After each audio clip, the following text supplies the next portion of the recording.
और मुरैना से एक और बड़ी खबर है। यहां पर जमीन विवाद में युवक की गोली मारकर हत्या कर दी गई। 1 बीघा जमीन को लेकर यहां पर विवाद हुआ था। युवक की हत्या कर सभी आरोपी मौके से फरार हो गए। 6 से ज्यादा लोगों पर फायरिंग का आरोप है। ग्वालियर अस्पताल में इलाज के दौरान मौत हुई है।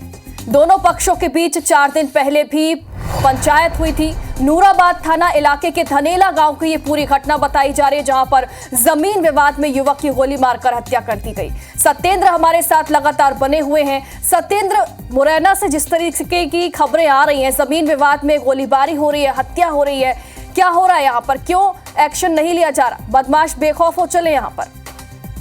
बिल्कुल, ये बात है स्पष्ट। लगातार ये खबरें लगातार आ रही हैं, चाहे वो रेत माफियाओं के विवाद रहे हो या इस तरीके के जो विस्फोट के मामले रहे हो या जमीनी विवाद को लेकर फायरिंग है। ये आम बात हो गई है। मुरैना जिले में अपराधी इतने बेखौफ हो गए हैं और जिस तरीके से एक जो जमीन का विवाद और ये जमीन का मामला सामने आया, उसी में ये 2 पक्ष थे, एक रामनाथ गुर्जर और शिवराम पटेल। दोनों के काफी अच्छे खासे संबंध थे और उसी क्रम में 1 बीघा जमीन एक पक्ष ने ली थी और दूसरे पक्ष ने रजिस्ट्री करानी थी। लेकिन इतना मतलब घरोवा मान कर इन्होंने लंबे समय से इसको डाले रहे थे। लेकिन उसी क्रम में फिर एक महापंचायत भी बुलाई गई थी सामाजिक स्तर पर। जब पंचायत हुई, क्योंकि धनेले इलाके में इधर हाईवे की से लगी हुई जमीन है और ये देखने में आता है कि जमीनें हाईवे के किनारे की महंगी हो गई है। महंगी होने के कारण से इनमें आपस में विवाद लगातार होता जा रहा था, तो इसको लेकर एक पंचायत बुलाई गई थी। पंचायत में भी निर्णय हुआ था कि जिसने जमीन बेची थी और जिसको रजिस्ट्री करानी थी, तो इसको अब कुछ पैसे बढ़ाकर पैसे देने थे। लेकिन नहीं, इस तरीके की नहीं मानी गई।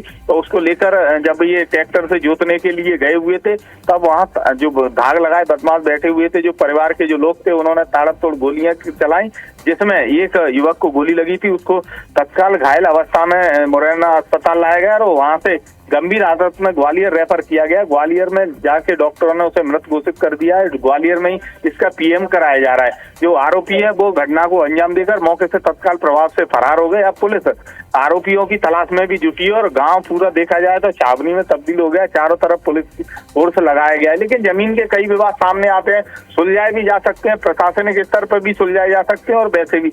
लेकिन कई बार जहाँ जमीनें महंगी हो जाती हैं, कम दामों में खरीदी जाती हैं और जब उनके भाव बढ़ जाते हैं, नहीं हो पाती है, तो विवाद के चक्कर में खूनी संघर्ष होना मुरैना में कोई पहला मामला नहीं है। इस तरीके के कई मामले सामने आ चुके हैं। जरूरी है कि कड़ी कार्रवाई और कड़ा एक्शन लिया जाए। बहुत बहुत शुक्रिया आपका तमाम जानकारी।